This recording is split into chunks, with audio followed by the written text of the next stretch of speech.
Dans cette vidéo, on va travailler un peu sur les nombres relatifs. Donc c'est programme de classe de 5e.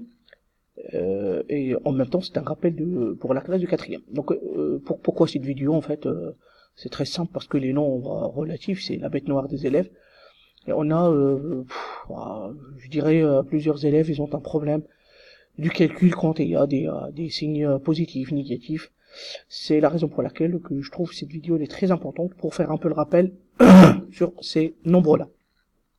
Donc, je vais commencer un peu par les additions, et ensuite après on fait les soustractions, pardon. Et dans une autre vidéo, on fait les multiplications et les divisions. Donc, si je prends un peu les nombres relatifs quand on veut additionner deux nombres relatifs, ces deux nombres relatifs, quand on veut les additionner, soit ils ont le même nombre, soit le même signe, soit ils ont un signe différent.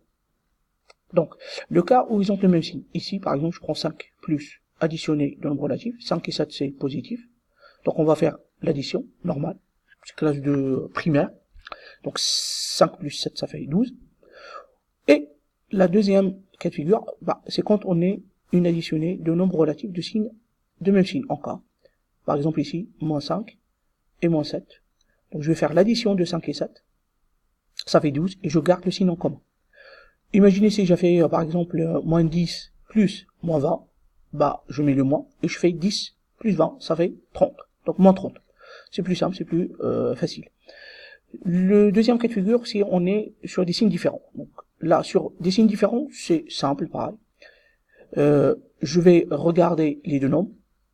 Celui le plus grand nombre, je garde son signe, je le mets ici, moins. 7 est plus grand que 5, donc je mets moins. Et après, je fais la soustraction. 7 moins 5, ça fait 2. Donc ça fait moins 2.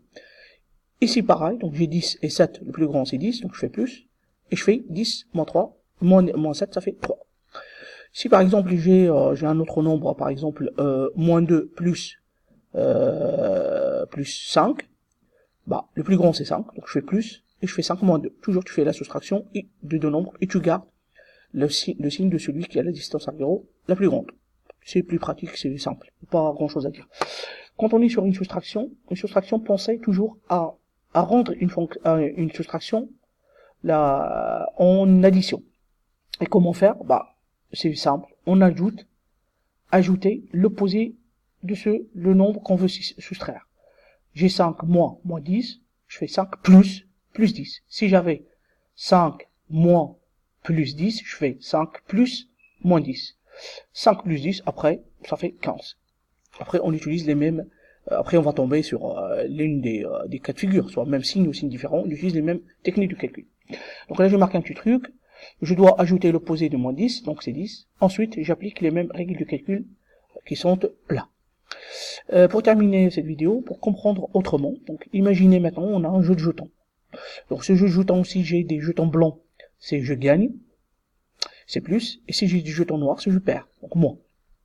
Là, je vais prendre moins 5 plus 3, donc moins 5, je vais les colorier avec jetons noirs, parce que c'est moins, 5 jetons noirs, et 2 jetons bleus, donc c'est plus. Ils sont 1 et 2. Je passe par l'élimination des jetons qui ont des signes, qui ont des couleurs différentes, c'est-à-dire le noir avec le blanc, le noir avec le blanc, et j'ai plus de blanc, et il me reste 3. Donc je mets 3, puisque c'est noir, c'est moins, donc ça fait moins 3. La contrainte de cette technique, on peut pas l'appliquer pour des nombres plus grands, par exemple moins 300 plus 200. On va pas s'amuser à faire ça, mais la principale des choses, c'est de comprendre les techniques de calcul qui sont là. Ils sont faciles. On va essayer de faire une autre vidéo où on va travailler un peu sur des exercices. Je vous remercie et à la prochaine fois. Merci, au revoir.